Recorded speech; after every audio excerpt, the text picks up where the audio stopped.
Selamat datang di Cabe Channel. Jangan lupa subscribe dan nyalakan notifikasi agar tidak ketinggalan update konten dari channel ini dan kami makin semangat. Terima kasih. Satria Samudera. Buku 4. Perkawinan Setan. Bab 22. Matahari siang bertahta di ubun-ubun langit. Teriknya sang raja siang membakar seantero bumi, membuat pepohonan yang meranggas menggugurkan daunnya. Langit biru terlihat begitu cerah dan bersih, tanpa ada satu awan hitam pun yang menggantung. Namun, keadaan yang sebaliknya justru terlihat di atas tanah. Jika pemandangan di langit begitu cerah, maka pemandangan di atas bumi justru begitu suram. Mayat-mayat bergelimpangan, darah tergenang, anak panah menancap di sana-sini. Kuda-kuda tak bertuan berlarian ke sana kemari, dan aroma anyir darah membanjiri udara. Teriakan demi teriakan terdengar bersahutan.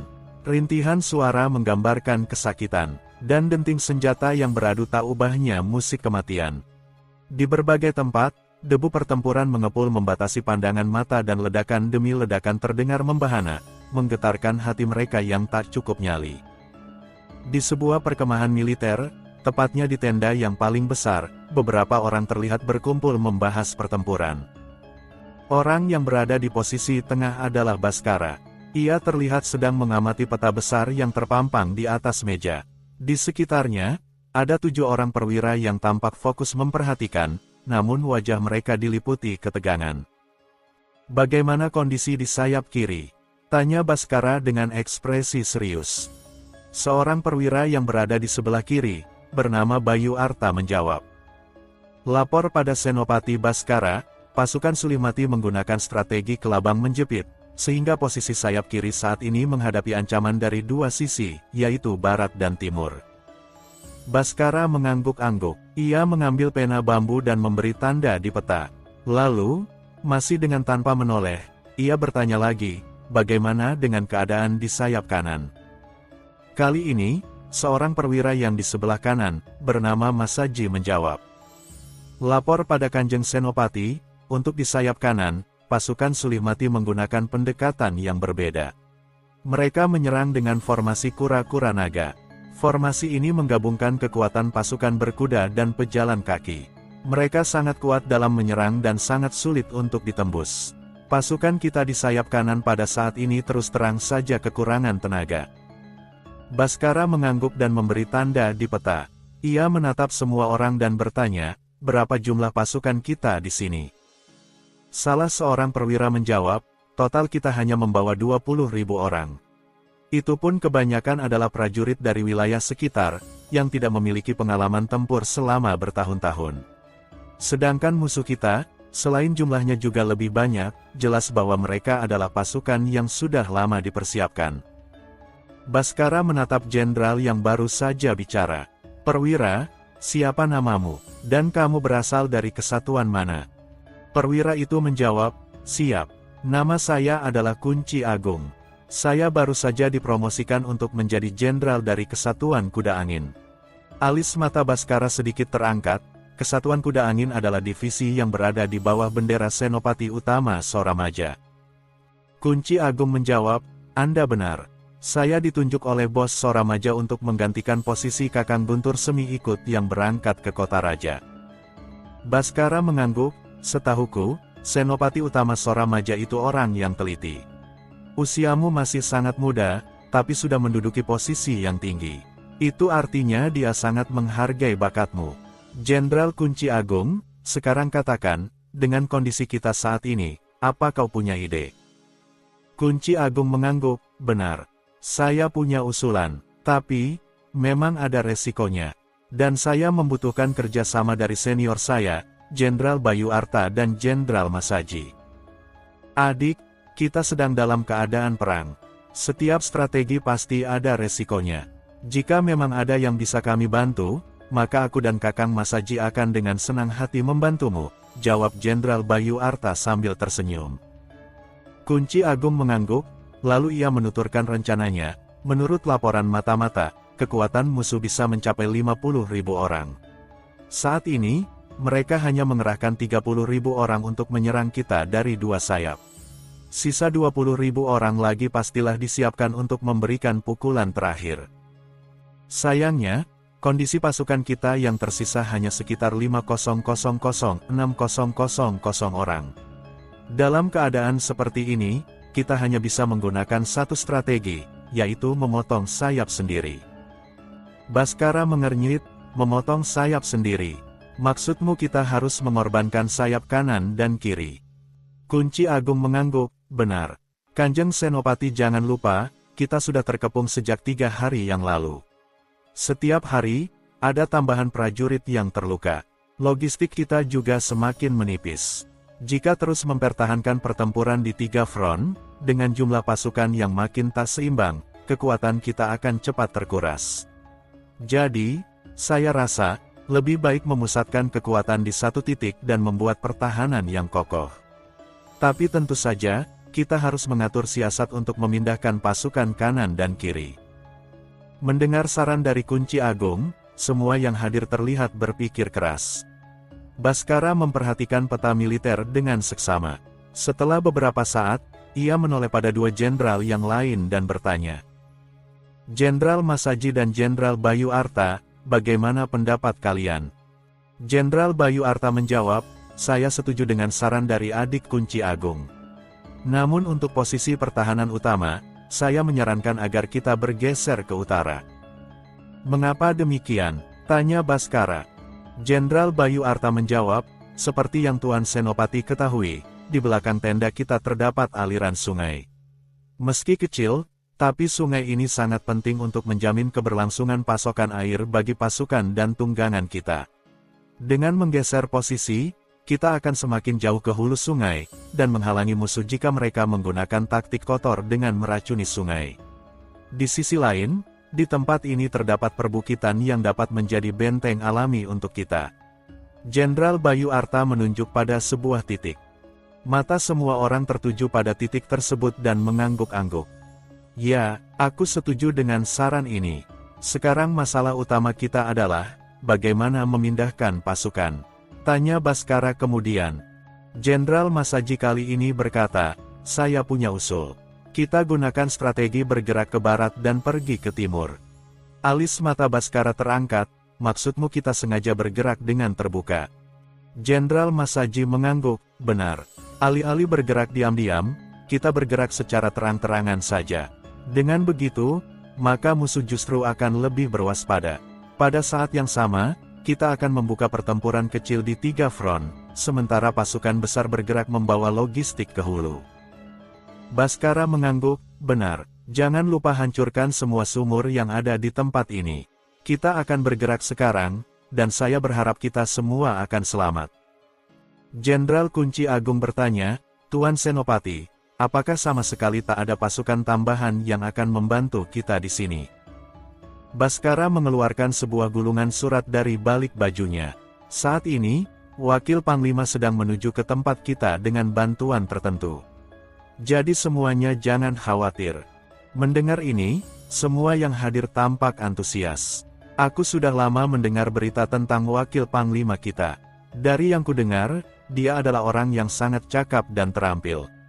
Aku sangat mengaguminya, kata Jenderal Kunci Agung. Dia adalah pemuda yang telah lama berdinas di perbatasan, jadi hanya mendengar rumor tentang Satria, dan belum pernah bertemu dengannya sama sekali. Adapun Jenderal Masaji dan Bayu Arta, keduanya berada di markas pusat militer saat Satria mengalahkan Badak Roso dan yang lainnya. Baskara mengibaskan tangan, sekarang fokus saja pada rencana kita tadi. Aku juga akan terjun langsung dalam pertempuran. Siap, jawab semua orang serempak. Lalu mereka pun membubarkan diri. Sementara itu di tenda militer pasukan Sulihmati. Bagaimana kabarnya? Tanya seorang pria gagah yang duduk di kursi utama. Ia mengenakan zirah perang berwarna emas dan pedang yang tersarung di pinggangnya. Siapa lagi kalau bukan Merak Kencana? Seorang perwira membungkuk dan menjawab, menurut kabar yang kami terima, Barasoka sudah jatuh dan suku Arka sudah ditaklukkan. Merak Kencana mengernyitkan kening, tak kusangka mereka akan tumbang secepat itu. Sepertinya kita terlalu meremehkan kekuatan lawan. Bagaimana dengan pertempuran di sayap lawan? Perwira ini kembali menjura, lapor, pasukan kita berhasil menekan pertahanan lawan. Saat ini mereka semakin terdorong ke belakang.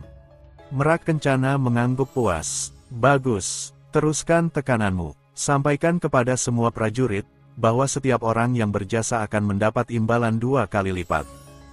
Baik, perintah akan dilaksanakan, ujar perwira itu penuh semangat dan langsung pamit. Tak lama kemudian, seseorang yang lain masuk. Lapor pangeran, ada berita. Mata Merak Kencana menyipit, apa yang kalian dapatkan? Orang yang baru datang ini berkata, mata-mata memperhatikan adanya rotasi pasukan Lodaya.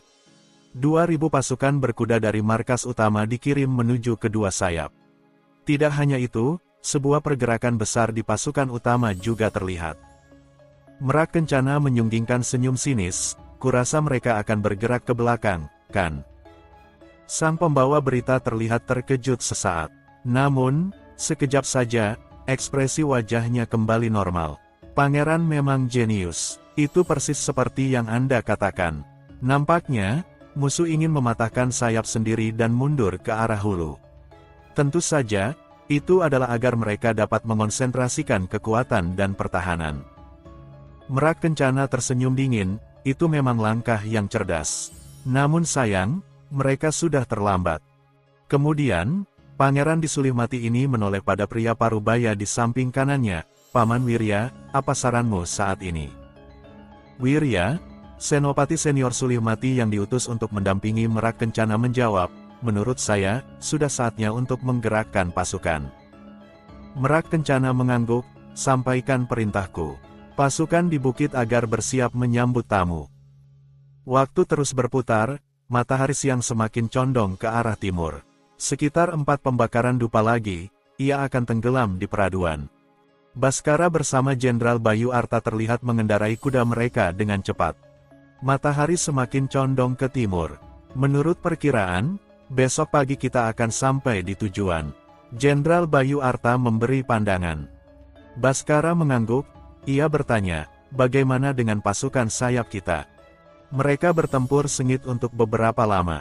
Namun sekarang sudah bergerak mundur di belakang kita. Hanya saja, sepertiga gugur sebagai martir. Jawab Jenderal Bayu Arta dengan wajah muram. Rahang Baskara mengeras, ini sudah risiko pertempuran. Tapi, kita harus memastikan bahwa pengorbanan semua orang tidak akan sia-sia. Usai berkata, Baskara memacu kudanya secepat mungkin. Jenderal Bayu Arta mengikuti dan segera mengejar dari belakang. Menjelang malam, rombongan pasukan Lodaya yang kini tinggal berjumlah 7.000 orang itu memasuki hutan. Kita sudah berlarian selama setengah hari ini. Kuda-kuda kita pasti sudah kelelahan. Segera dirikan tenda dan buat pertahanan. Perintah Baskara sambil menunjuk sebuah tempat yang cukup lapang. Tempat ini bisa dibilang sangat strategis. Ia terletak di ketinggian dan bertekstur datar, sehingga dapat memantau jika ada pergerakan yang datang. Disiplin pasukan Lodaya bisa dibilang luar biasa. Dalam waktu kurang dari 6 pembakaran dupa, mereka telah mendirikan sebuah perkemahan militer yang besar dan membuat pagar penghalang. Karena sejak awal rombongan ini ingin mundur untuk membuat ulang pertahanan, praktis mereka tak bisa membawa semua benda dan perbekalan. Hanya bahan makanan ringan saja yang dapat dibawa. Adapun yang lain, telah mereka hancurkan sebelum berangkat tadi siang. Baskara mengatur agar 2.000 orang pasukan berkuda dibagi menjadi 2 grup dan berpatroli di sekitar mereka. Setelah itu, ia baru masuk ke tenda utama dan membaca laporan militer yang tergeletak di mejanya. Ia mengambil satu gulungan dengan pita berwarna biru dan membuka surat. Setelah beberapa saat, ekspresi wajahnya menjadi muram. Baskara baru hendak menulis balasan saat ia melihat ada seseorang yang datang. Lapor, Tuan Senopati, saya adalah utusan dari pasukan bayangan klan Urat Bumi. Saya di sini atas perintah Ketua Soma. Orang yang baru datang ini menyerahkan sebuah plakat dari balik bajunya. Baskara menerima plakat tersebut, melihatnya dengan baik, dan menyerahkan kembali. Ada berita apa? Tanya Baskara pendek. Lapor, saya membawa surat dari Raja Naga. Kata orang ini sambil menyerahkan sebuah surat. Soma mengernyitkan kening dan bergumam, Raja Naga. Kali ini apa yang terjadi? Baiklah, surat ini sudah kuterima, kau silakan kembali dan melapor pada Senopati Soma, ujar Baskara sembari mengibaskan tangan. Kurir pembawa pesan ini mengangguk dan segera undur diri. Setelah keadaan kembali sepi, Soma membuka surat tersebut. Isinya tidak banyak, hanya satu baris, namun roman wajah Baskara yang tadinya muram menjadi lebih cerah. Matahari pagi bersinar dengan lembut, memancarkan cahayanya ke seantero bumi. Kabut tipis terlihat mengambang, membatasi pantauan dan jarak pandang. Hutan di mana pasukan Lodaya bermalam terdengar sepi. Bahkan malam tadi pun sangat damai. Aneh, seharusnya, jarak antara kita dengan pasukan Sulihmati hanya setengah hari perjalanan. Karena kita semalaman beristirahat, mengapa mereka tak memanfaatkan kesempatan? Jenderal Bayu Arta bertanya-tanya sendiri. Namun gumaman itu terdengar jelas bagi yang lainnya. Mungkin mereka juga beristirahat. Bagaimanapun, mereka telah membuntuti kita hampir seharian. Jadi pasti juga kelelahan. Belum lagi, kita selalu meninggalkan jebakan pada tiap titik yang kita lewati. Komentar Jenderal Masaji sambil mengangkat bahu. Baskara ikut berbicara, apapun itu, kita sebaiknya harus tetap waspada. Pada saat ini, setiap keputusan akan sangat menentukan, dan setiap waktu laksana lonceng maut yang penuh dengan kejutan. Sampaikan pada semua orang bahwa dalam waktu 2 pembakaran dupa, semuanya harus segera berangkat. Siap, kata semua orang serentak dan segera mengundurkan diri. Roda waktu terus berjalan, kini matahari sudah sepenggalah, dan pasukan Lodaya telah bergerak meninggalkan hutan. Sebelum berangkat, Baskara mengatur pasukan Lodaya menjadi 4 barisan. Dia memerintahkan 200 orang pasukan untuk membawa kuda-kuda terbaik guna membuka jalan di depan. Adapun di belakang, dia menempatkan pasukan kuda berpanah sebanyak 500 orang. Di bagian tengah, bagian yang paling lemah diletakkan. Mereka adalah logistik dan pelayan-pelayan yang menyiapkan segala kebutuhan pangan. Menjelang siang, rombongan besar ini akhirnya keluar dari hutan. Di hadapan mereka terdapat sebuah dataran rumput yang lapang, dengan sebuah jalan yang cukup lebar di antara 2 bukit. Baskara mengangkat tangan dan memberi isyarat pada rombongan untuk berhenti. Ia membiarkan pasukan perintis berkuda untuk bergerak membuka jalan.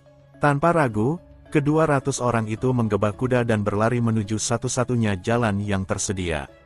Tanpa banyak waktu, barisan kuda itu telah masuk dan hanya ekor kuda terakhir saja yang terlihat. Namun pada saat ini, teriakan demi teriakan mulai terdengar. "Apa yang terjadi?" kata Jenderal Bayu Arta dengan wajah tegang. Tiba-tiba, dari arah belakang terdengar sedikit kegaduhan. Baskara menoleh dan melihat ada satu rombongan pasukan berkuda yang berlari menuju mereka.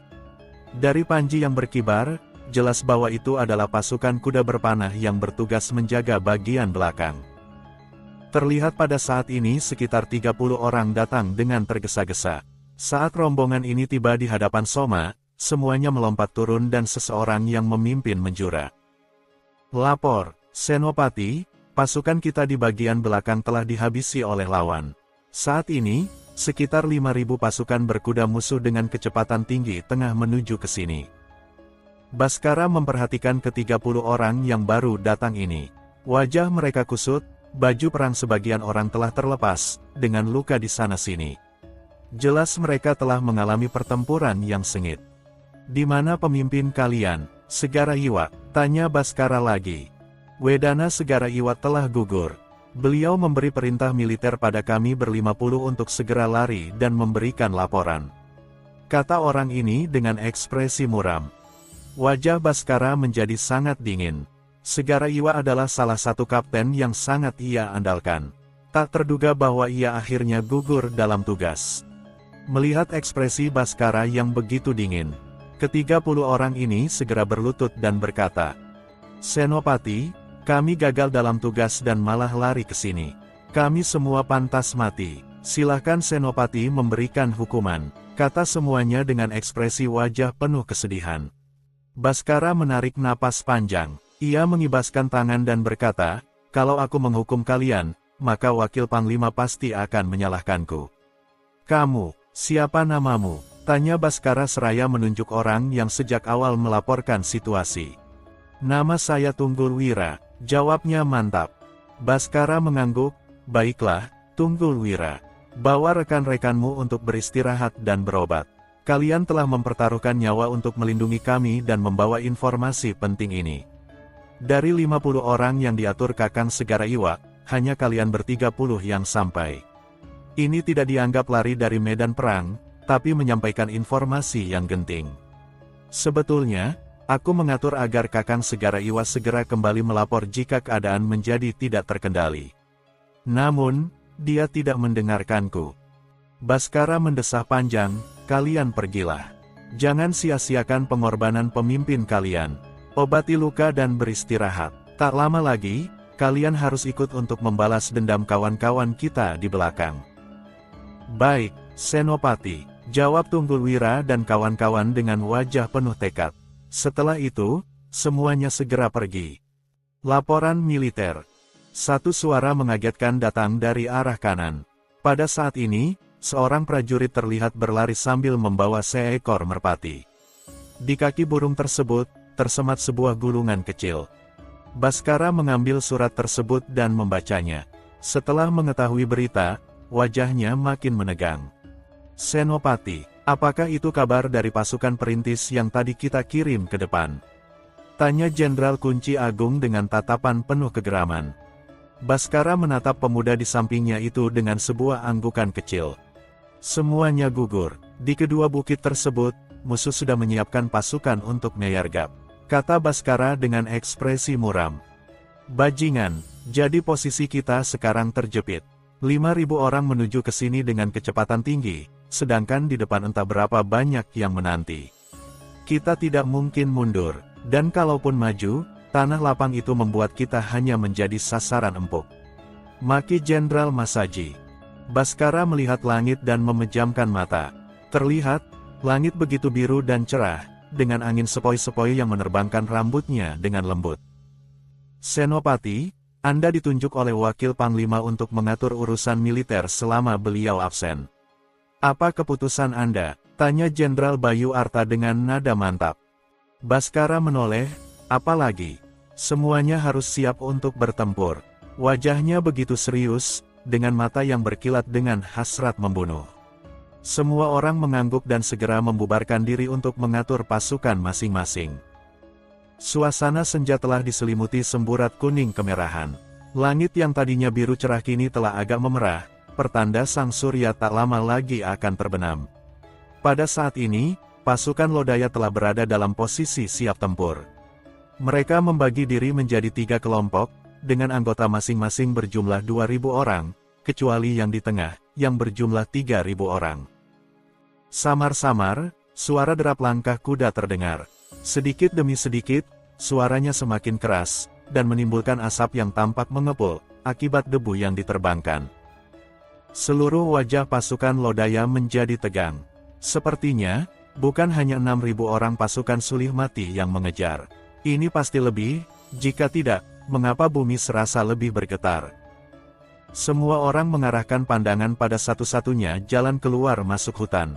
Dari sana, dalam jarak ratusan tombak, panji-panji perang Sulihmati mulai muncul. Sedikit demi sedikit, pemandangan itu semakin tinggi. Bayangan hitam yang awalnya terlihat seperti semut semakin membesar, menunjukkan sebarisan pasukan berkuda yang gagah dengan sirah berwarna hitam.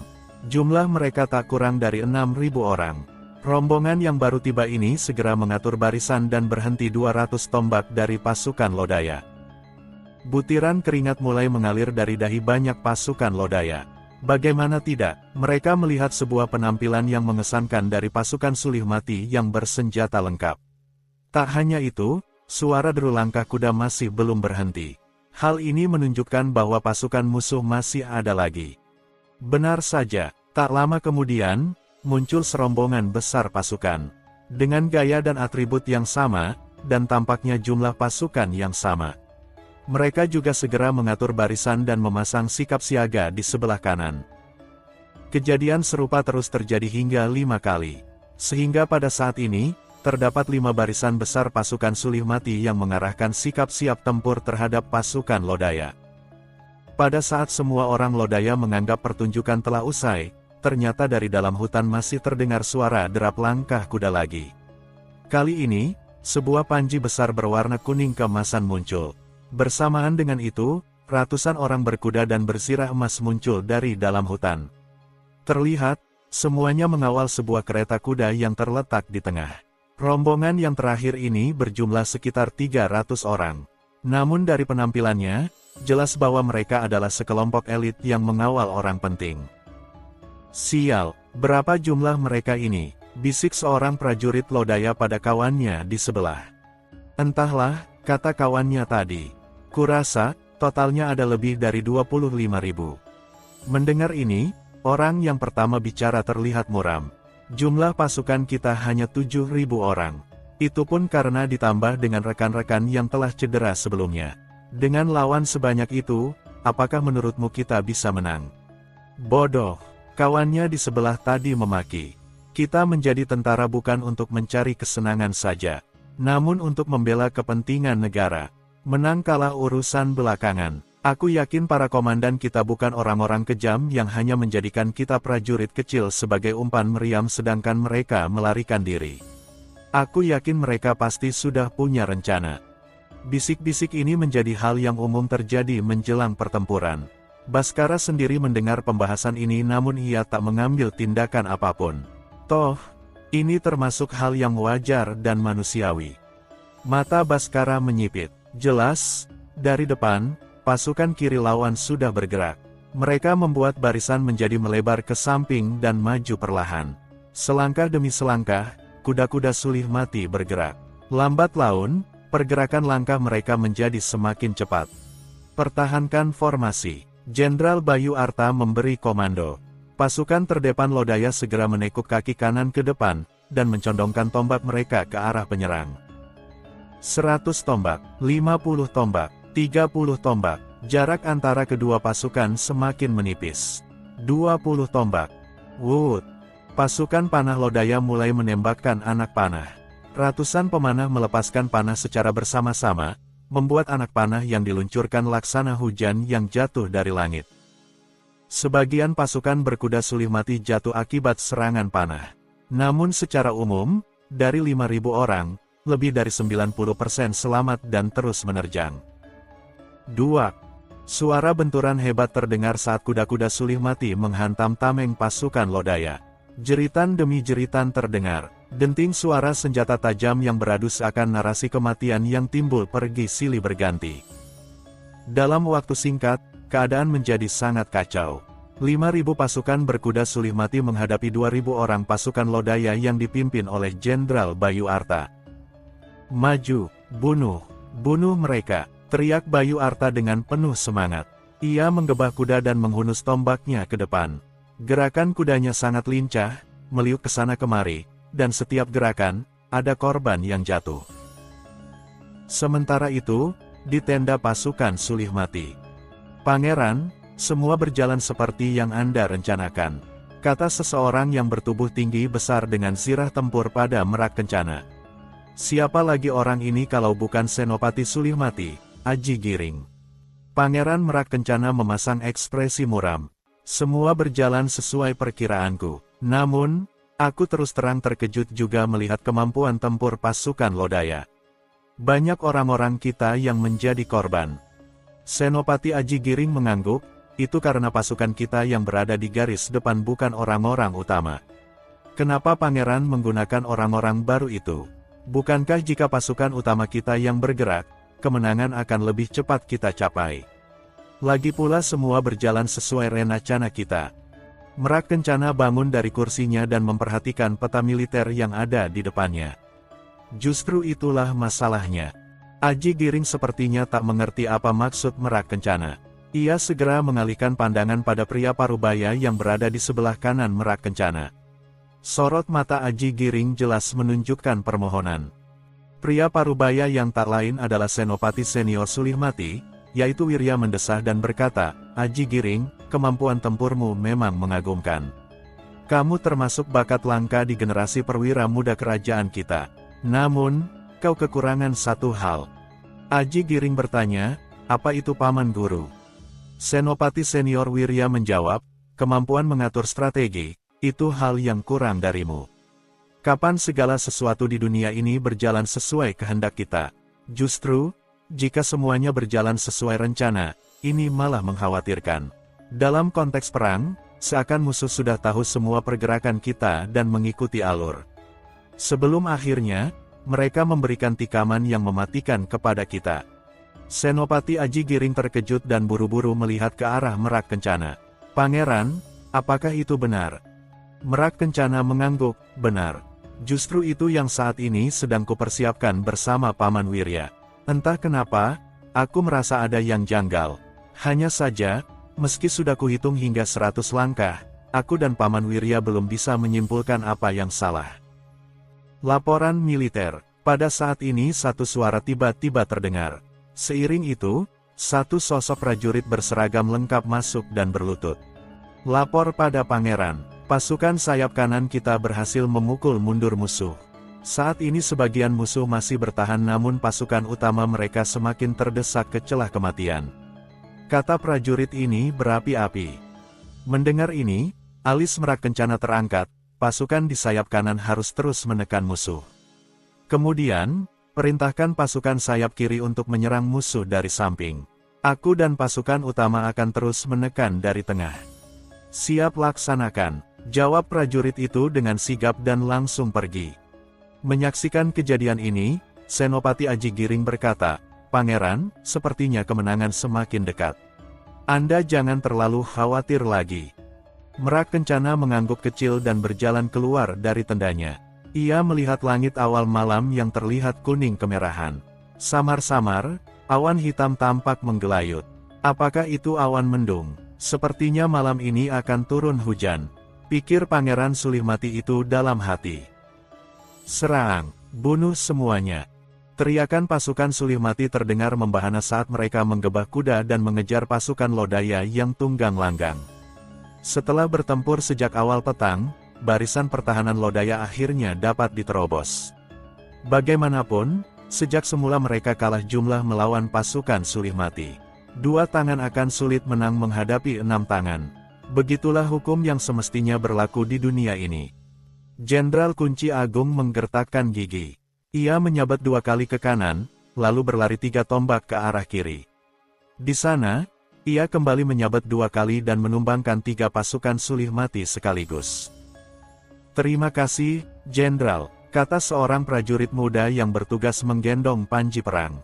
Kunci Agung mengangguk pelan dan memerintahkan agar pemuda itu bergegas menunggang kuda ke belakang. Jenderal muda Lodaya itu paham akan posisi para pembawa panji perang. Jika mereka jatuh, maka moral pasukan pasti akan lebih cepat runtuh. Itulah kenapa mereka selalu ditempatkan di tempat yang aman. Hanya dalam keadaan yang sangat darurat saja di mana seorang pembawa panji perang juga akan ikut berjibaku melawan musuh. Yaitu saat para prajurit di sekitarnya telah ditumbangkan. Mata tajam Kunci Agung menyapu ke sekeliling.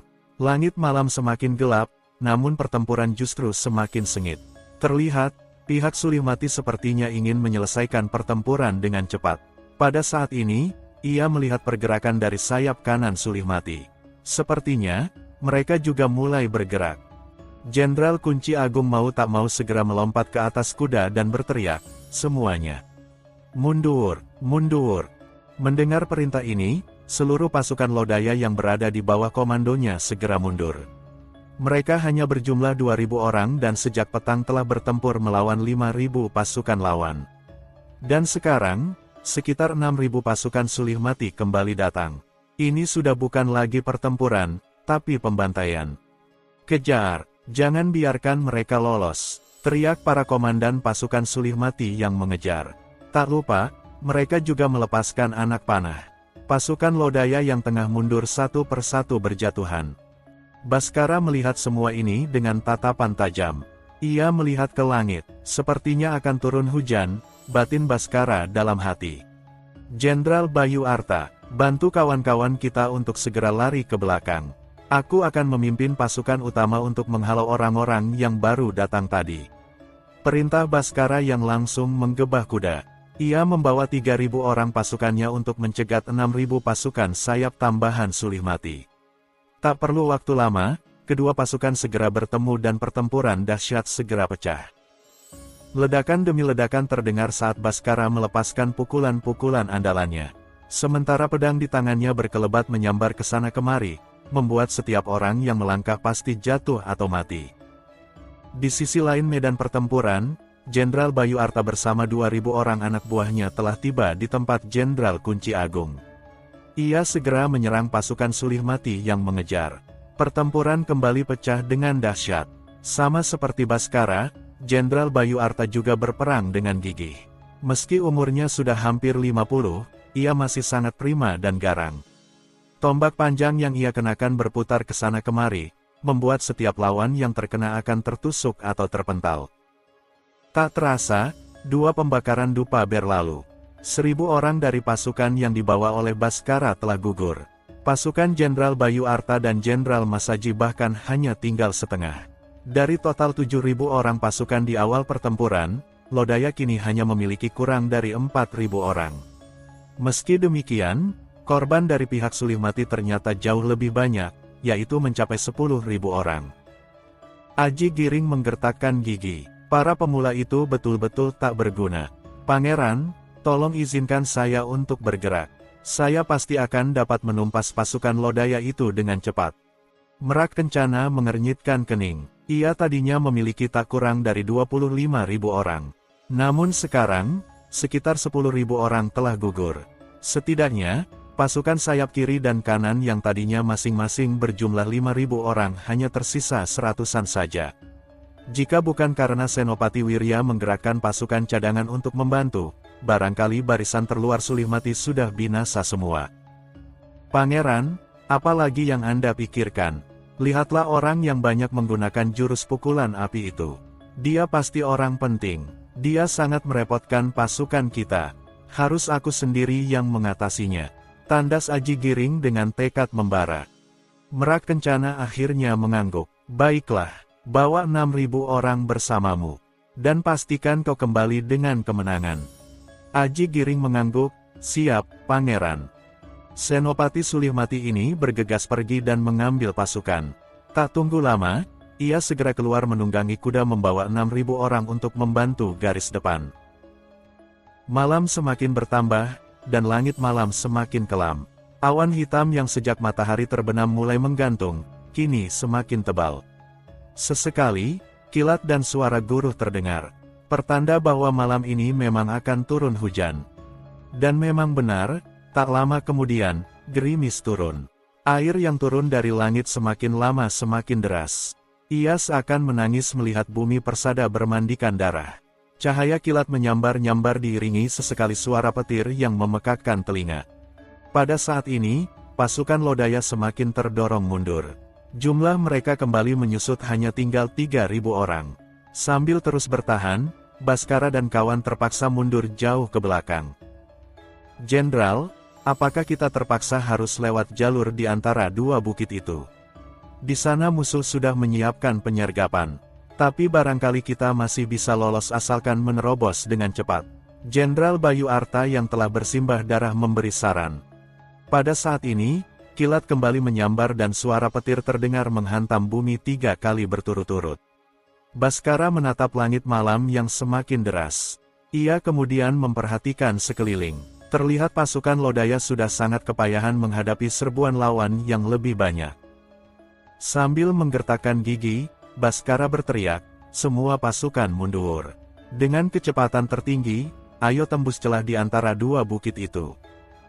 Perintah Baskara diteruskan secara estafet. Pasukan Lodaya yang tersisa langsung melemparkan bom asap dan memacu kuda secepat mungkin menuju ke belakang. Sesekali, mereka yang membawa panah akan menembak sambil mundur. Namun korban di pihak lawan sungguh tak seberapa.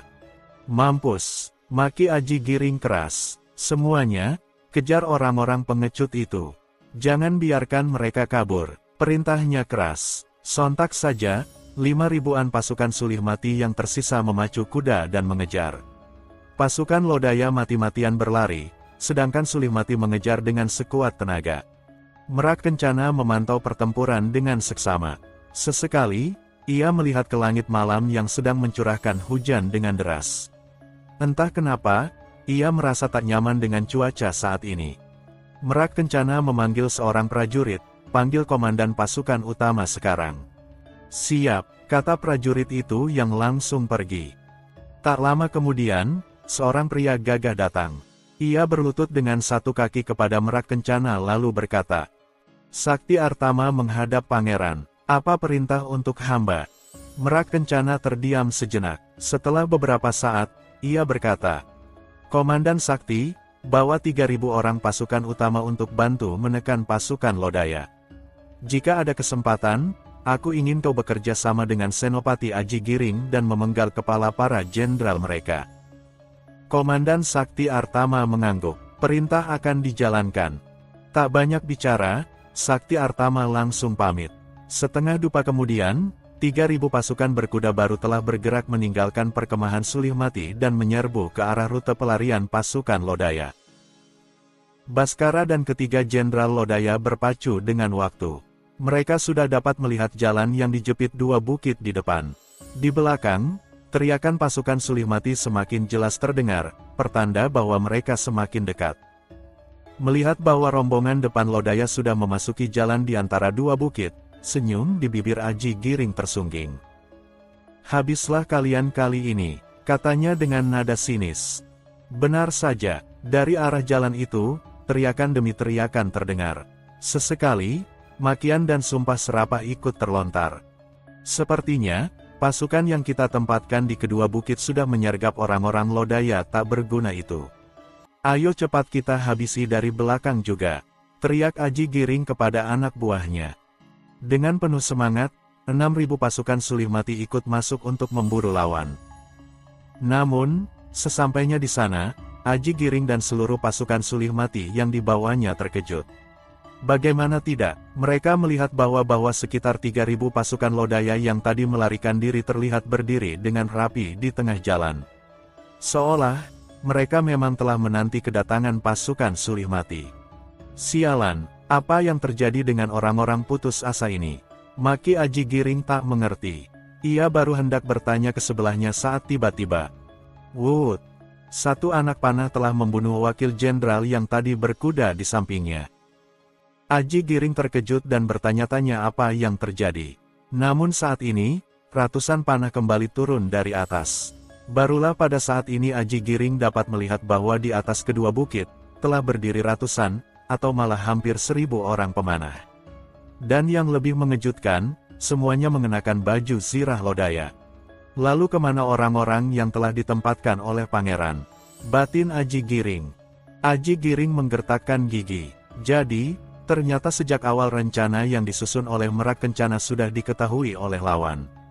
Ternyata sekarang justru merekalah yang terjebak. Semuanya, habisi orang-orang Sulihmati itu. Satu suara dingin tiba-tiba terdengar. Bersamaan dengan itu, satu sosok terlihat muncul dari balik batu besar di sebuah bukit. Ia adalah seorang pemuda, dengan rambut panjang dan baju biru. Siapa lagi kalau bukan Satria? Seiring dengan selesainya ucapan Satria, pasukan Lodaya dipimpin Baskara serentak menyerang ke depan. Melihat ini, Aji Giring juga segera menghunus pedangnya. "Habisi musuh, maju," perintahnya. Seiring komandonya, ia sendiri menggebah kuda maju menghadapi Baskara. Keduanya segera terlibat duel yang sengit. Pertempuran kembali pecah. 6.000 pasukan Sulihmati berhadapan dengan 3.000 pasukan Lodaya. Namun kali ini, ada sekitar hampir 1.000 pemanah Lodaya di atas kedua bukit. Keuntungan jelas berada di pihak Lodaya, sebab mereka dapat menghabisi lawan dari posisi yang lebih menguntungkan. Dalam waktu satu pembakaran dupa, 4.000 pasukan Sulihmati gugur. Menyisakan 2.000 orang termasuk Aji Giring yang penuh luka dan terdesak mundur. Pada saat inilah, 3.000 orang pasukan tambahan Sulihmati yang dipimpin oleh Sakti Artama memasuki jalur. Ia terkejut saat melihat bahwa di sini sedang terjadi pertempuran yang sengit. Lebih terkejut lagi, pasukan Sulihmati sepertinya dikalahkan dengan telak. Di depan sana, ia melihat Senopati Aji Giring sedang bertarung sengit melawan seseorang dari Lodaya. Dia pasti pemimpinnya, pikir Sakti Artama. Sementara itu, pasukan panah yang terletak di atas bukit juga terus menghujani semua pasukan Sulihmati. Tanpa banyak buang waktu, ia langsung memerintahkan anak buahnya untuk maju dan merangsek ke medan pertempuran, sementara ia sendiri melompat dari kudanya dan melesat sambil menebas leher Baskara. Terang! Bunga api berpendar saat pedang sakti Artama beradu dengan pedang seseorang. Bajingan licik, jangan kira kau akan bisa menyerang wakil pemimpin kami dengan diam-diam begitu, kata seseorang yang tiba-tiba muncul. Sakti Artama mendengus dingin dan melompat mundur. Aku Sakti Artama, komandan pasukan utama Sulihmati. Siapa namamu prajurit Lodaya? Orang yang dipanggil prajurit Lodaya itu tersenyum tipis. Aku Kunci Agung, jenderal perbatasan dari Kesatuan Kuda Angin Lodaya. Mendengar ini, mata Sakti Artama agak menyipit. Kamu masih sangat muda, tapi sudah menjadi seorang jenderal. Bagus. Sepertinya aku bertemu dengan orang yang sangat berbakat. Sungguh sial nasibmu karena bertemu aku di sini. Kunci Agung hanya tersenyum mengejek, aku sudah sering mendengar ucapan seperti itu. Dan kini, tanah di kuburan mereka rata-rata sudah setinggi lutut. Tak ingin membuang waktu hanya untuk berbalas pantun, Kunci Agung langsung melesat. Dengan pedangnya, ia menyambar-nyambar ke titik-titik vital lawan. Sakti Artama juga bukan pemain rendahan. Ia meladeni serangan Kunci Agung dengan serangan balik yang tak kalah membahayakan. Dalam waktu singkat, keduanya juga terlibat pertarungan yang sangat sengit. Waktu terus berlalu dan hujan turun semakin deras. Merak Kencana memandang ke arah langit dengan ekspresi muram. Entah kenapa, ia semakin merasakan ada yang janggal. Sudah hampir 2 pembakaran dupa Aji Giring dan Sakti Artama mengejar pasukan Lodaya ke jalan jebakan yang telah ia siapkan. Namun, hingga saat ini, belum ada kabar kemenangan yang dilaporkan. Tiba-tiba, dari arah depan, seseorang terlihat datang dengan menunggang kuda. Merak Kencana memicingkan mata agar dapat melihat orang yang baru datang dengan jelas. Lapor, kata prajurit yang baru tiba ini setelah turun dari kuda. Merak Kencana memperhatikan kalau prajurit ini penuh dengan luka. Pangeran, ternyata di sana musuh sudah menyiapkan banyak jebakan. Pasukan kita hampir dibinasakan. Merak Kencana terkejut, apa? Bagaimana bisa? Prajurit pembawa pesan ini menjawab, ternyata musuh sudah menghabisi pasukan yang kita letakkan di atas bukit. Sebagai gantinya, mereka menempatkan sekitar 1.000 orang pemanah di sana. Kemudian, di balik jalan itu telah menunggu 5.000 orang pasukan entah dari mana, ditambah 3.000 orang pasukan Lodaya yang tadi melarikan diri. Bangsat, Merak Kencana menendang meja hingga terjungkal. Bagaimana dengan Aji Giring dan Sakti Artama? Prajurit pembawa pesan ini menjawab dengan ekspresi muram, Komandan Sakti telah gugur. Adapun Senopati Aji Giring, ia masih bertarung meski anggota kita hanya tinggal ratusan orang. Kalau begitu, aku akan memimpin pasukan sendiri ke sana, kata Merak Kencana sambil bersiap. Namun pada saat ini, Senopati Senior Wirya mencegah, Raden, jangan gegabah. Jika kamu pergi ke sana, kamu hanya akan menjadi sasaran empuk lawan. Pasukan kita saat ini hanya tersisa 6.000 orang. Jika kita masuk, meskipun menang, mungkin ongkosnya akan terlalu mahal. Merak Kencana mendelik, tapi Paman, apakah kita akan meninggalkan Aji Giring di sana? Senopati Senior Wirya menggeleng, masalah Aji Giring, biar saya yang selesaikan. Yang penting saat ini adalah keselamatanmu. Di sana ada seseorang yang ahli strategi dan memancing kita ke lautan dalam.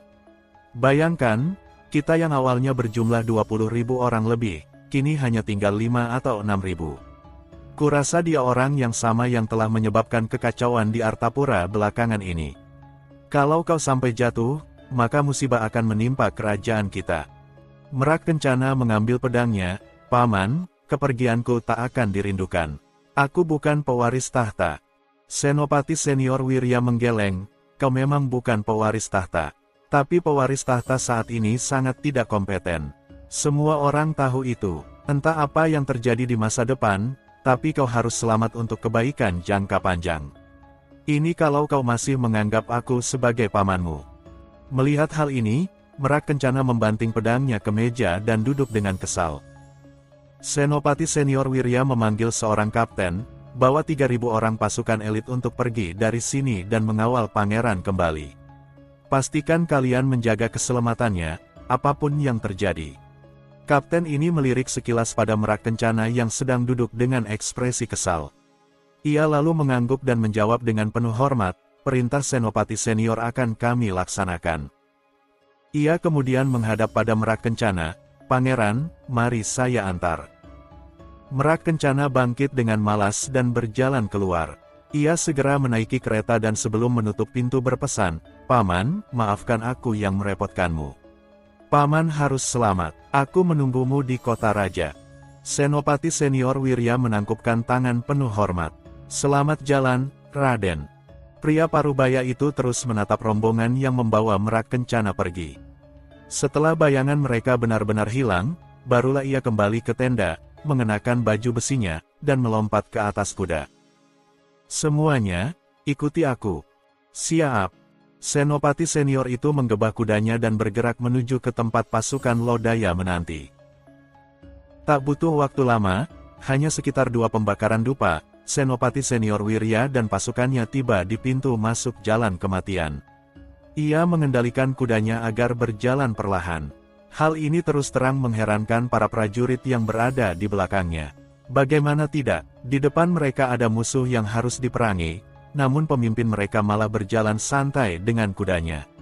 Namun, ke-3.000 orang itu tak punya pilihan selain mengikuti pemimpin mereka. Senopati Wirya memicingkan mata saat melihat pemandangan di depannya. Tumpukan mayat pasukan Sulihmati terlihat seperti bukit-bukit kecil. Bau amis darah menyelimuti udara. Sungguh busuk dan menusuk. Dalam jarak sekitar 30 tombak dari formasi pasukan Lodaya, Senopati Senior Sulihmati itu menghentikan langkah kudanya. Para pasukan panah yang ada di atas bukit telah bersiap untuk melepaskan ribuan panah, namun Satria mengangkat tangan agar mereka mengurungkan niat. Terus terang, penampilan dan sikap orang tua yang memimpin pasukan Sulihmati itu menarik perhatiannya. Ia ingin tahu, apa yang diinginkan oleh pria tua itu. Prajurit Lodaya, aku Wirya Utama, Senopati Senior dari Sulihmati sekaligus paman dari Pangeran Merak Kencana. Aku ingin berbincang-bincang dengan pemimpin kalian. Senopati Wirya berteriak, meski berteriak, tapi suaranya harusnya tak selantang itu.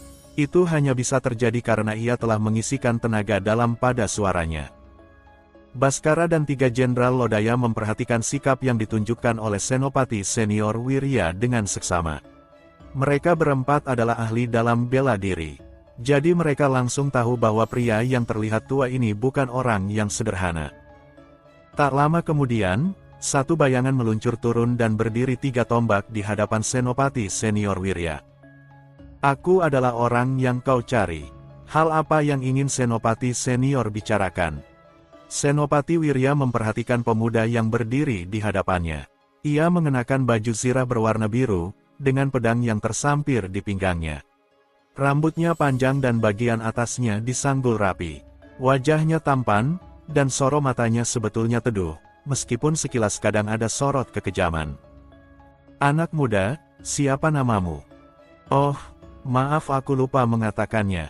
Namaku Satria, jawab Satria sambil sedikit menggaruk kepalanya. Sikapnya yang terkesan sembrono ini membuat beberapa wakil perwira Sulihmati melotot. Pemuda di hadapan mereka ini sama sekali tak menunjukkan etiket seorang bangsawan. Apa betul ia adalah pemimpin? Tapi kalau bukan, mengapa tak seorang pun dari prajurit Lodaya yang memprotes? Raden Satria, apakah kita bisa mengobrol sambil santai? Kebetulan aku membawa sebungkus teh langka yang kudapatkan saat berjalan ke kerajaan Tambak Wulan. Kata Senopati Senior Wirya sambil merogoh kebalik baju perangnya. Melihat ini, Baskara langsung melesat dan dalam sekejap telah berdiri di samping Satria sambil menghunuskan pedang. Namun Satria memberi isyarat agar dia mundur ke belakang dan jangan khawatir. Sepertinya pengawalmu ini terlalu khawatir, hahaha. Senopati Senior Wirya tertawa sambil mengeluarkan sebuah bungkusan berwarna putih. Satria mengibaskan tangan dan berkata, Tuan Senopati harap jangan tersinggung. Kawanku ini memang orang yang sangat waspada. Ah, jangan panggil aku Tuan Senopati. Cukup Wirya saja, kata Senopati Senior Wirya sambil tersenyum. Satria tertegun sejenak dan balas tersenyum, karena Tuan Wirya berkata begitu, maka saya tak akan sungkan lagi. Mari ikut saya. Satria memasang gestur sopan. Senopati senior Wirya baru hendak melangkah saat beberapa wakil komandan buru-buru maju dan berkata, Tuan, jangan mudah percaya begitu saja. Jika Anda ke tempat mereka dan dijebak, bagaimana cara kami menjawab yang mulia di kota raja? Senopati senior Wirya memasang wajah tak senang, kalian terlalu banyak berpikir. Lihat berapa banyak moncong panah yang diarahkan kepada kita. Kalau mereka berniat membunuh kita, itu sudah dilakukan sejak tadi. Katanya setengah mencibir. Lalu ia kembali berbalik menghadap pada Satria dan berkata, Raden, mari kita ke tempat yang kamu mau dan meninggalkan orang-orang berisik ini. Para wakil Jenderal Sulihmati memasang wajah tak berdaya. Tuan, ini. Namun Senopati senior Wirya mengibaskan tangan dan berlalu tak peduli. Melihat ini, Satria segera berkata, Tuan Wirya, kurasa kita harus menenangkan anak buahmu. Bagaimana kalau kau ajak beberapa orang untuk menemani? Begitu pula denganku. Senopati senior Wirya memasang wajah muram, tapi tehku bisa tak cukup jika mengajak mereka semua. Tuan, Anda masih sempat memikirkan teh. Para wakil Jenderal Sulihmati menyampaikan protes. Satria menggaruk kepalanya yang tak gatal. Sampai di sini, dia yakin bahwa pria Parubaya di hadapannya ini memang aneh dan bersikap sangat bebas. Akhirnya, Satria segera membuat pengaturan. Baskara dan ketiga jenderal diajak ikut bersamanya. Di sisi lain, Senopati senior Wirya juga mengajak 4 orang wakil jenderal. Rombongan ini berjalan menyusuri jalan dengan tenang. Tepat di ujung jalan yang dijepit oleh 2 bukit ini ada tanah mendatar yang cukup luas. Di sana, beberapa tenda militer telah berdiri. Dari lambangnya, jelas itu milik kerajaan Sulihmati. Melihat pemandangan ini, Senopati senior Wirya bertanya, Sejak kapan kalian menduduki tempat ini? Satria menjawab dengan santai, sejak 4 hari yang lalu. Senopati senior Wirya mengangguk tanda mengerti. Dari sini, ia mendapatkan informasi bahwa surat yang dikirim oleh Merak Kencana pada pasukan di atas bukit ini memang sudah jatuh ke tangan Lodaya. Itulah kenapa mereka dapat memberikan tikaman yang sangat mematikan di ujung gang ini. Tuan Wirya, silahkan masuk.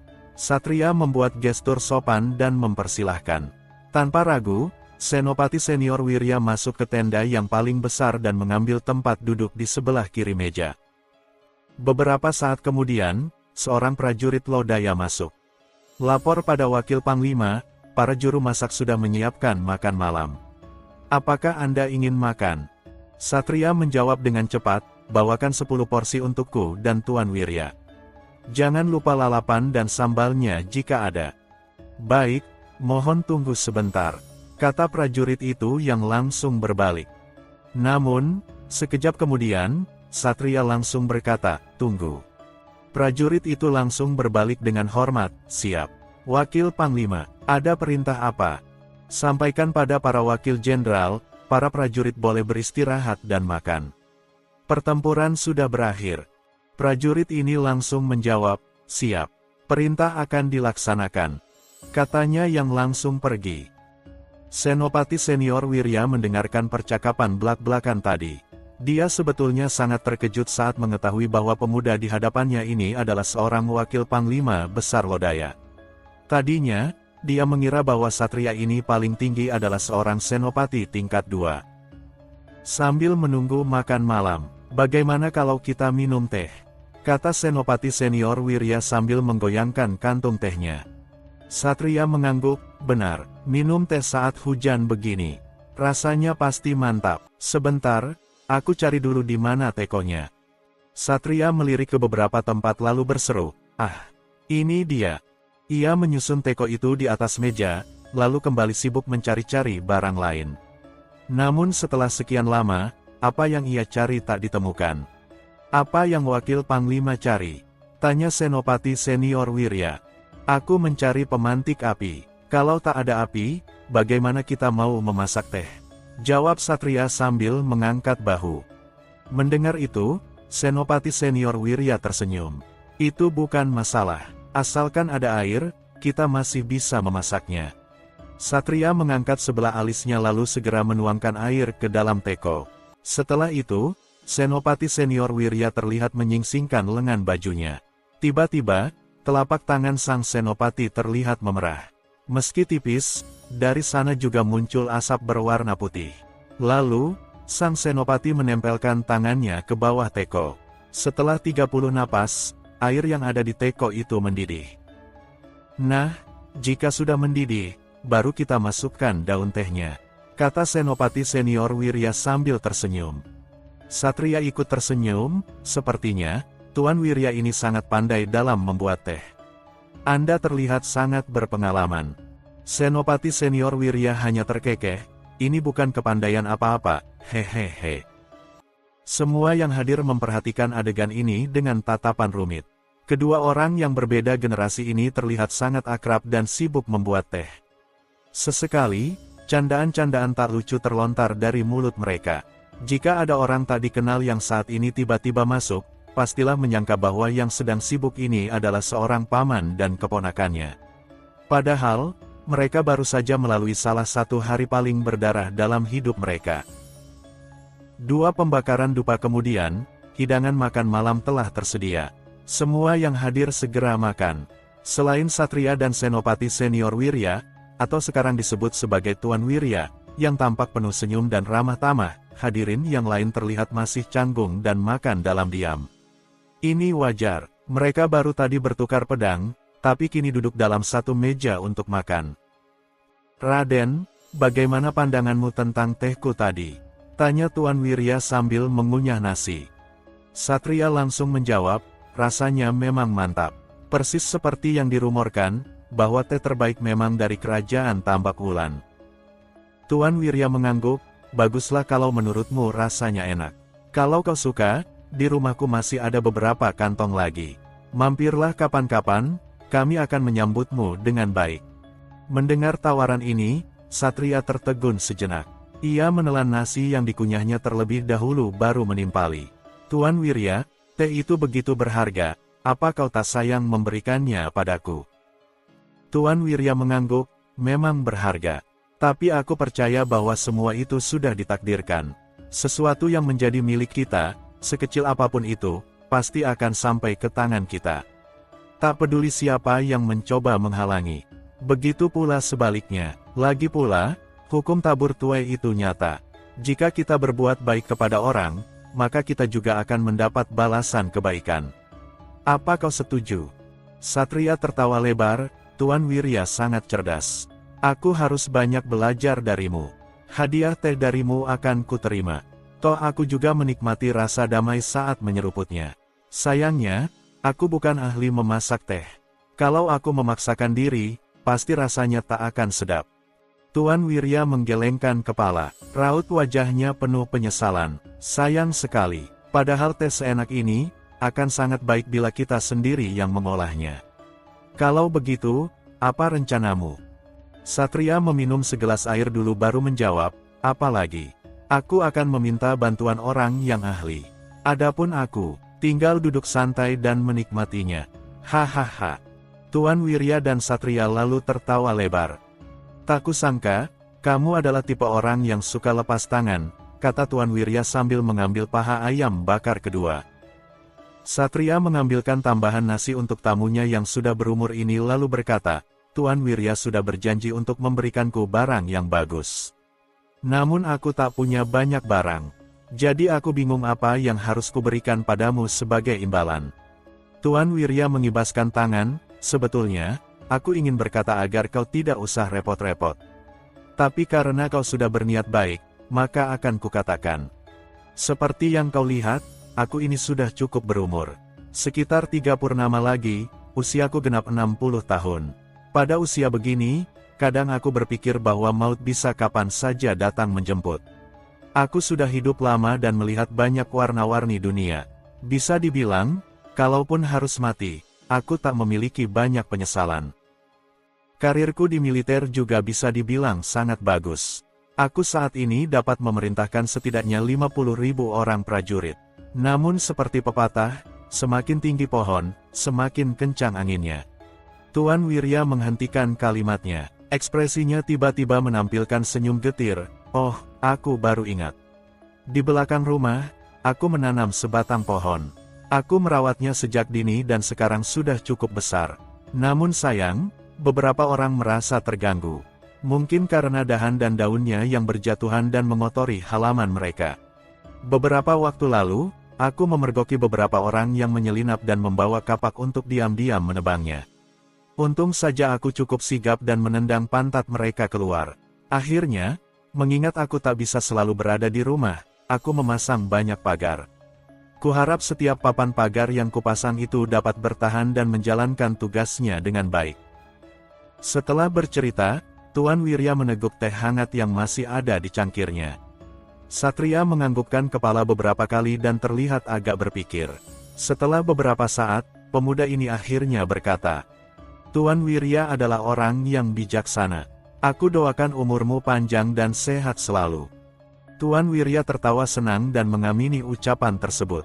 Setelah menghela napas, pria sepuh ini bangkit dari kursinya dan menangkupkan tangan. Baiklah, aku sudah kenyang dan teh di gelasku juga sudah habis.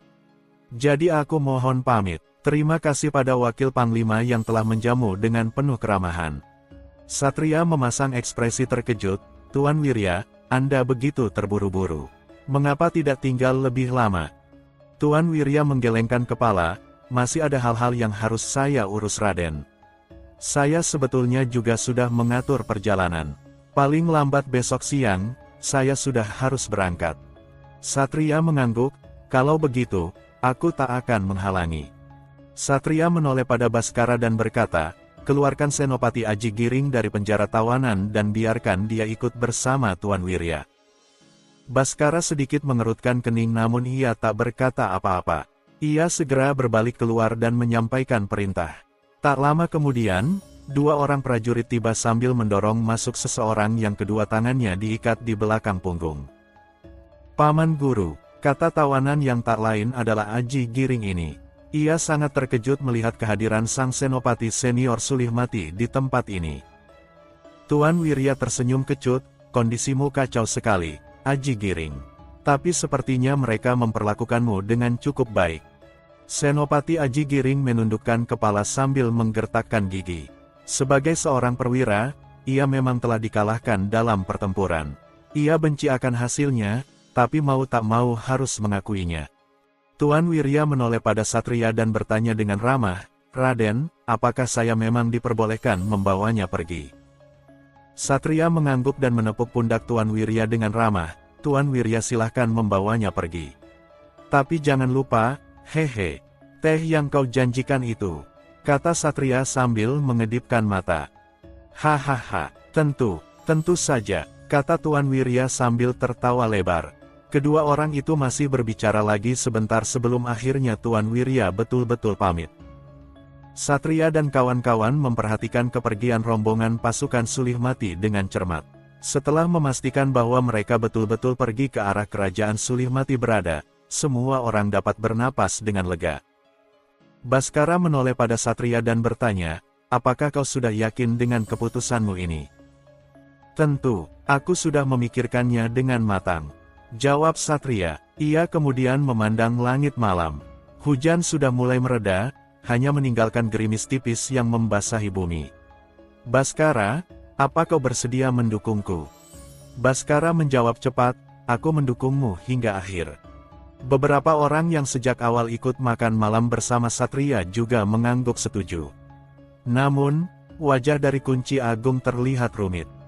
Kunci Agung, apa ada yang mengganggu pikiranmu? Tanya Satria heran. Kunci Agung, seorang jenderal yang masih sangat muda itu menggaruk kepalanya, aku tak mengerti banyak hal. Sejak awal sampai akhir, Anda dan Tuan Wirya hanya bicara tentang teh dan pohon. Kenapa tidak ada diskusi tentang hasil perang dan sebagainya? Atau tentang perjanjian damai misalnya? Lalu Anda tiba-tiba melepaskan senopati mereka yang sudah kita tangkap. Bagaimana jika mereka diam-diam akan menyerang Artapura setelah mendapat bantuan? Tapi ini hanya keraguanku semata, hehehe. Mendengar pertanyaan ini, Satria dan Baskara saling pandang.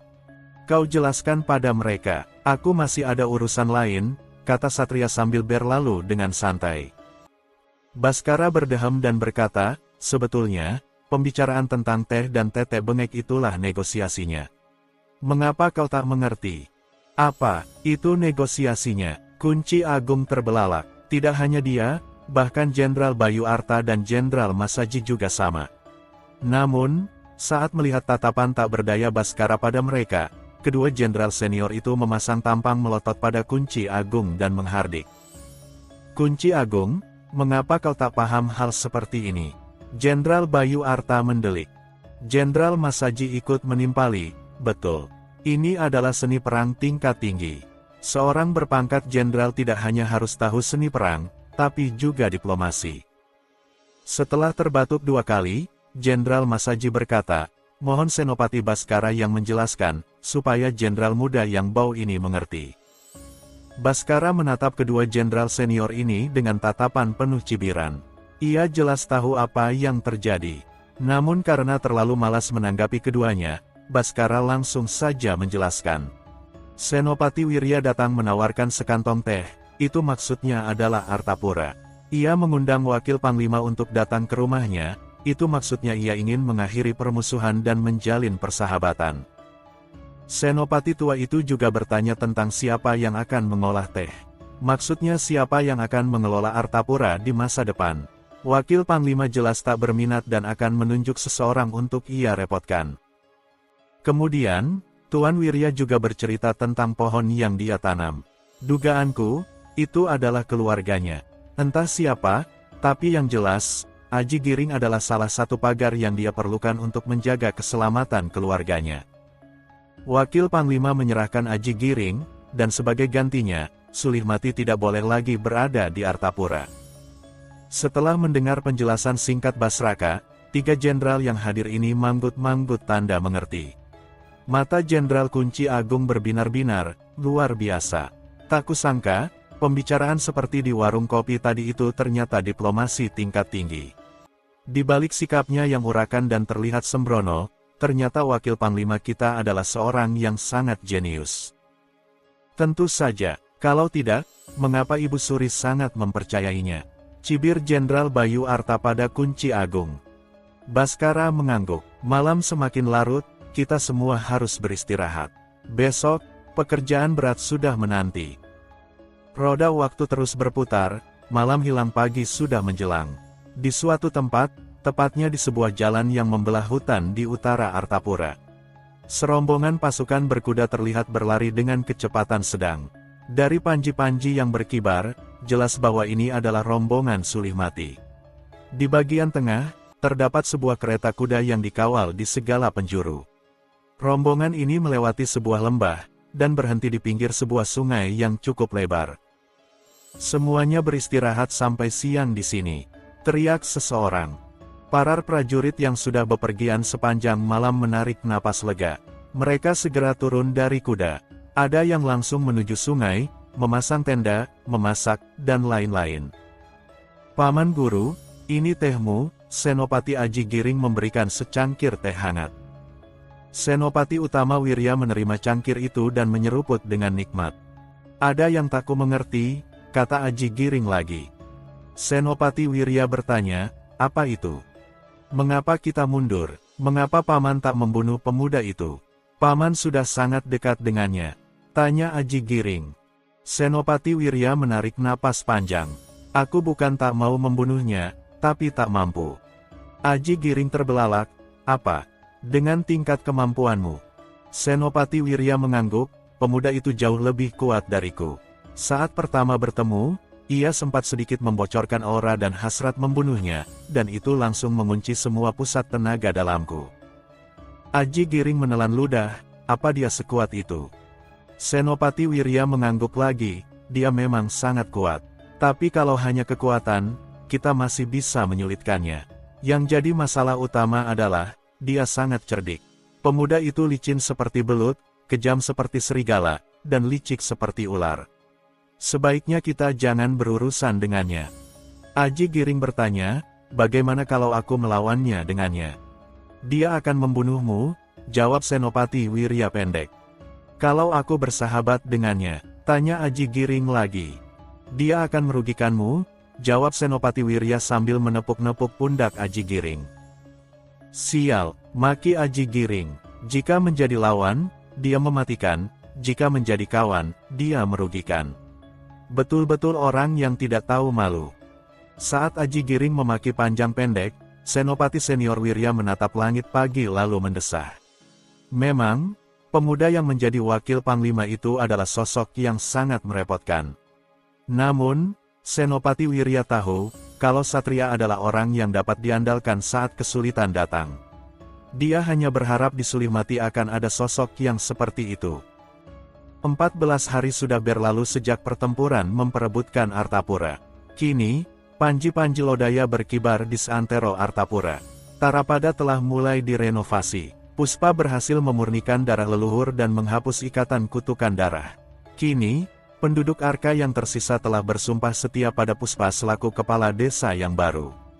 Pada saat pembayatan, Puspa mengumumkan bahwa pernikahan sedarah dilarang.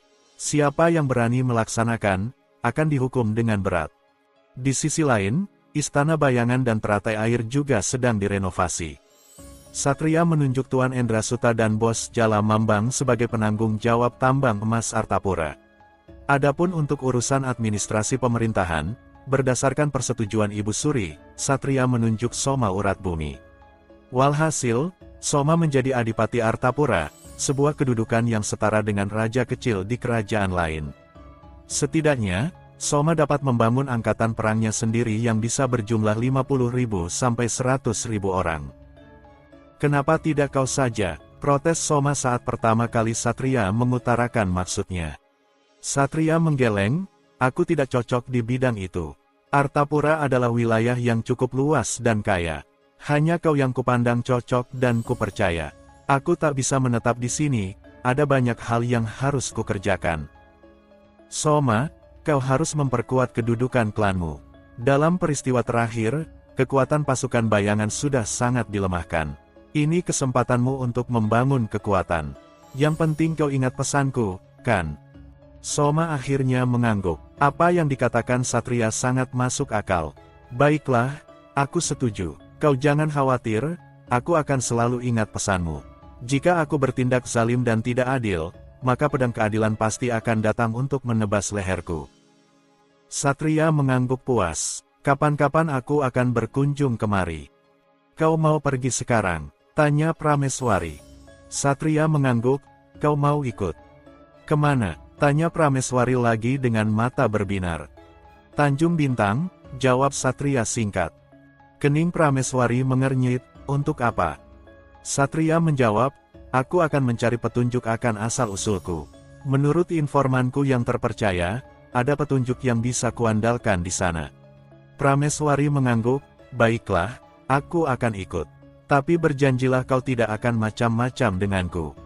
Satria menggelengkan kepala, siapa yang berani macam-macam pada gadis galak sepertimu? Apa kau bilang? Prameswari melotot, namun Satria sudah melarikan diri menuju ke arah kuda. Sementara itu di kota Raja Lodaya, di sebuah bangunan tinggi berwarna jingga, yang disebut Istana Bulan, Ibu Suri Lodaya, yaitu Maharani Anindita terlihat duduk santai di ruang baca. Ia tengah membaca beberapa kertas laporan yang ada di atas meja. Tiba-tiba, suara ketukan terdengar. Ratu, ada Menteri Urusan Pangan yang ingin melapor. Ibu Suri Anindita meletakkan kertas laporan dan menjawab, persilahkan masuk. Tak lama, pintu geser terbuka. Bersamaan dengan itu, seorang pria berusia sekitar 50-an masuk. Dengan hormat, pria ini memberi salam dan duduk di hadapan Ibu Suri. Paman Patiweni, ada laporan mendesak apa sehingga repot-repot datang menemuiku di sini? Tanya Anindita tanpa basa-basi. Patiweni sang Menteri Urusan Pangan menjura, mohon maaf Ibu Suri, saya datang untuk menyampaikan beberapa pandangan. Mata Anindita sedikit menyipit, pandangan atau keluhan. Patiweni menghela napas, Ibu Suri bebas menafsirkannya sebagai keluhan. Saya tidak cukup kompeten untuk mengomentarinya. Baiklah, kata Anindita lagi. Lalu apa yang mau Paman sampaikan?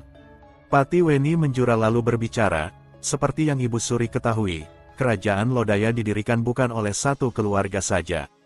Pada saat raja pendiri berkuasa, ia mendapat pijakan yang kuat karena didukung oleh para keluarga bangsawan.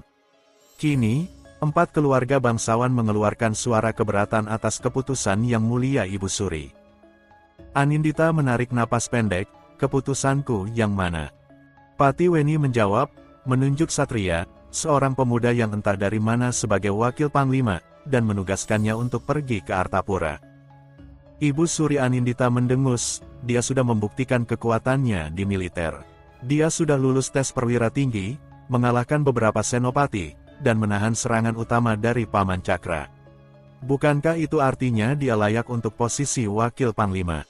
Kalau ada yang keberatan, mereka bisa menantang duel untuk perebutan tingkat. Beres, kan? Patiweni menjawab, tapi dia bukan dari akademi kita. Kalau hal ini dibiarkan, bagaimana jika ada pendekar sakti lain yang datang dan menantang duel? Apakah akan kita biarkan? Kalau seperti ini, jenjang karir perwira militer kita akan rusak.